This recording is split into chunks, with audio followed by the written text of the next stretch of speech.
बहुत समय पहले की बात है। चारों तरफ घने जंगलों से घिरा झारखंड का एक छोटा सा शांत गांव, जहां सुबह होते ही लोग कुदाल और हसुआ लेकर खेतों की तरफ निकल जाते थे। दिन भर की हाड़ तोड़ मेहनत के बाद जैसे ही शाम ढलती, गांव के कदम सीधे एक ही दिशा में बढ़ते थे, किशन और चंपा का ठेला। जहां कोयले की आग पर सिकती गर्मा गर्म लिट्टी और हांडी में खौलते झारखंडी स्टाइल चिकन की खुशबू पूरे माहौल में सस्पेंस घोल देती थी। किशन और चंपा दोनों पति पत्नी थे। रोज सुबह किशन बाजार से ताजा चिकन लाता और चंपा घर की सिलौटी पर गुप्त मसालों का ऐसा जाल बुनती जिसका स्वाद जिसने चखा वो बस वही का होकर रह गया। लेकिन इस स्वाद के पीछे एक ऐसा तूफान आने वाला था जिससे दोनों बेखबर थे। रोज की तरह गांव के मुहाने पर ठेला सज चुका था। तभी वहां भारी कदमों की आहट होती है। गांव का घमंडी जमींदार वहां पहुंचता है। अरे ओ किशन, सुन भाई, जरा एक प्लेट अपनी ये कड़क चिकन लिट्टी तो लगाना। पूरे इलाके में तुहार स्वाद का बड़ा हल्ला सुने हैं। देखते हैं क्या जादू है तेरे हाथों में। अरे जमींदार साहब, आप आए और हमारी तारीफ करें, ये तो बड़ी बात है।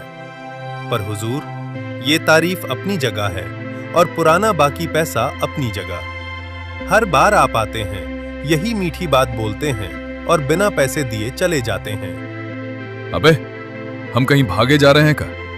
सीधे सीधे बता, प्लेट लगाएगा कि नहीं? नहीं लगेगी प्लेट। जो करना है कर लीजिए जमींदार साहब, पर आज बिना पैसे के प्लेट नहीं सजेगी। पहले पिछला हिसाब निकालिए। यहाँ कोई मुफ्त का राशन नहीं बट रहा है।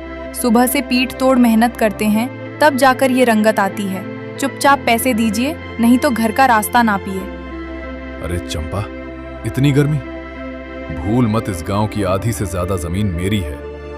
ये जहां ठेला लगाए हो ना, ये जमीन किसकी है मुझे अच्छे से पता है। कल तो दूर की बात है, आज और अभी से तुम्हारा ये दुकान यहां से नहीं हटवाए तो मेरा नाम भी जमींदार नहीं। जमींदार गुस्से में पैर पटकते हुए वहां से चला जाता है। हवा में एक अजीब सा तनाव फैल जाता है। जमींदार के जाते ही गांव की दो बुजुर्ग औरतें, एक काकी और एक चाची, ठेले के पास आती हैं।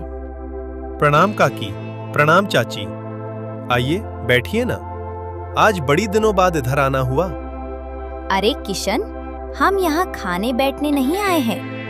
दर्शन, बात ऐसा है कि तू अपनी जनाना को रोज इस ठेले पर काहे लाता है रे?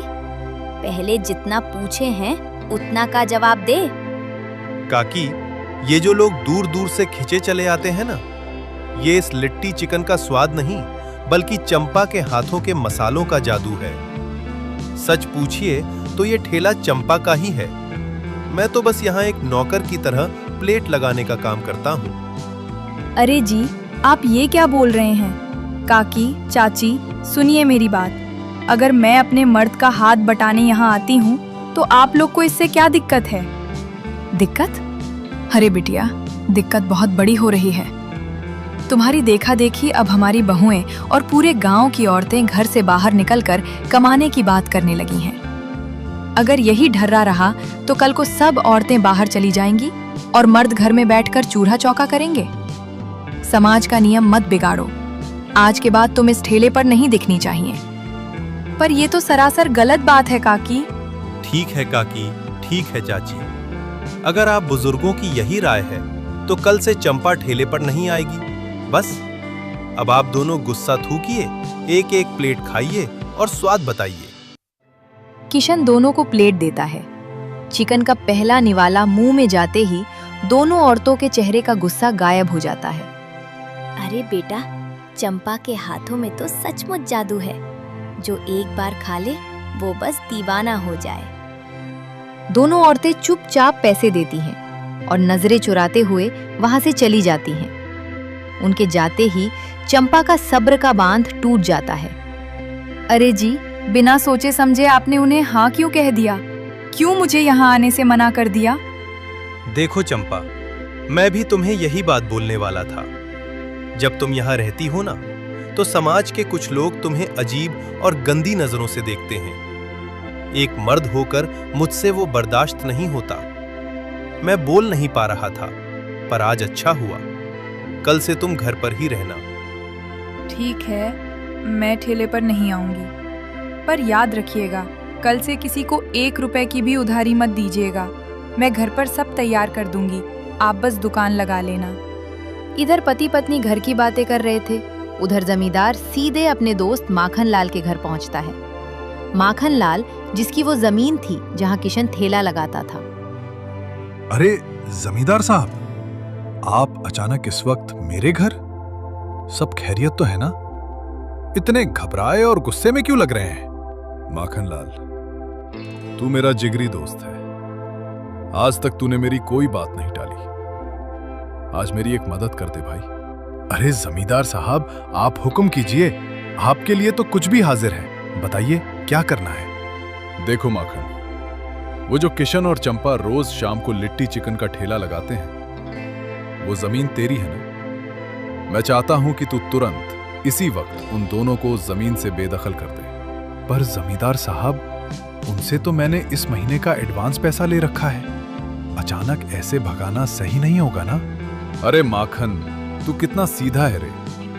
जितने पैसे उसने दिए हैं वो उसे वापस लौटा दे। उसके बदले मैं तुझे बिना कुछ किए उससे दुगना पैसा दूंगा। और जरा सोच, वो जगह अब पूरे इलाके में फेमस हो चुकी है। अगर तू उन्हें वहां से भगाकर खुद का एक देसी चिकन लिट्टी का ठेला खड़ा कर दे तो दूर दूर से आने वाले ग्राहक सीधे तेरी जेब गरम करेंगे। पूरी कमाई सिर्फ तेरी होगी। अरे गजब, ये तरकीब तो मेरे दिमाग में आई ही नहीं थी जमींदार साहब। मैं अभी जाता हूं और उन दोनों का बोरिया बिस्तर गोल करता हूं।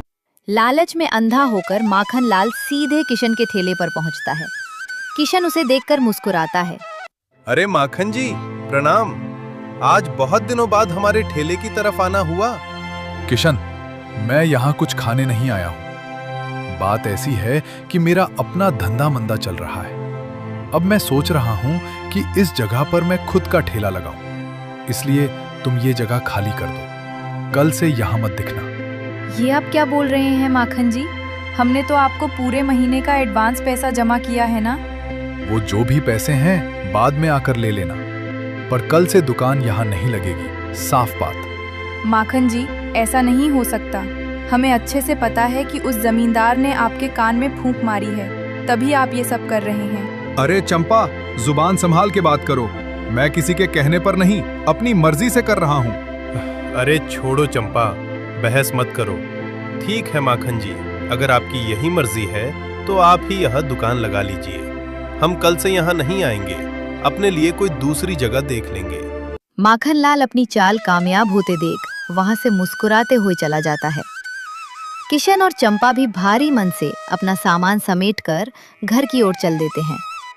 घर की चौखट पर पैर रखते ही चंपा का सब्र का बांध टूट गया और वो किशन पर बरस पड़ी। अरे चंपा, तुम बात को समझ काहे नहीं रही हो? सुनो, जो हुनर हमारे हाथों में है ना, वो कोई हमसे नहीं छीन सकता। हुनर की कदर हर जगह होती है। हम गांव के किसी दूसरे कोने पर भी ठेला लगाएंगे तो लोग स्वाद के पीछे खिंचे चले आएंगे। और रही बात माखन की, तो जब तक इंसान के अंदर खुद का हुनर नहीं होता, तब तक वो दुकान तो क्या, एक पत्ता भी नहीं हिला सकता। देखना, उसका ठेला नहीं चलेगा। ठीक है बाबा, ठीक है। आपको समझाना ही बेकार है। चलिए अब सो जाइए, कल सुबह की सुबह देखेंगे। अगली सुबह की पहली किरण के साथ ही दोनों फिर से काम में जुट गए। चंपा ने मसाले पीसे, चिकन तैयार हुआ और किशन ने आज अपना ठेला गांव के दूसरे छोर पर एक नए कोने में लगा दिया। वहीं दूसरी तरफ माखन लाल ने उसी पुरानी और चलती हुई जगह पर अपना देसी चिकन लिट्टी का बोर्ड टांग दिया। जो गांव के लोग थे वे तो सीधे किशन को ढूंढते हुए उसके नए ठिकाने पर पहुंच गए, पर जो बाहर से आने वाले मुसाफिर थे वे माखन के ठेले पर रुक गए। माखन ग्राहकों को देखकर जोर जोर से आवाज लगाने लगा। आइए बाबूजी, आइए, एकदम गर्मा गर्म कड़क चिकन लिट्टी खाइए। ऐसा लाजवाब स्वाद आपको पूरे झारखंड में कहीं नहीं मिलेगा। अरे भाई साहब, यहाँ पहले एक दूसरा लड़का ठेला लगाता था, आज वो दिख नहीं रहा, बात क्या है? अरे साहब, वो ठेला मेरा ही था। वो लड़का तो बस काम सीख रहा था। अब वो बीमार होकर अपने घर चला गया है। ये जो असली चिकन लिट्टी है ये तो मैं खुद ही बनाता हूँ, आप खाकर तो देखिए। चल भाई, एक प्लेट लगा ही दो, देखते हैं क्या स्वाद है। माखन ने बड़े चाव से प्लेट लगाई। दोनों ग्राहकों ने जैसे ही चिकन का पहला निवाला मुंह में रखा, उनके चेहरों का रंग उड़ गया। उन्होंने तुरंत थूक दिया। छी छी, ये क्या बकवास चीज बनाई है बे। ऐसा घटिया और बेस्वाद चिकन मैंने जिंदगी में कभी नहीं खाया। पूरा मूड खराब कर दिया यार। अरे भाई साहब, शायद आज आपका मन ही ठीक नहीं होगा।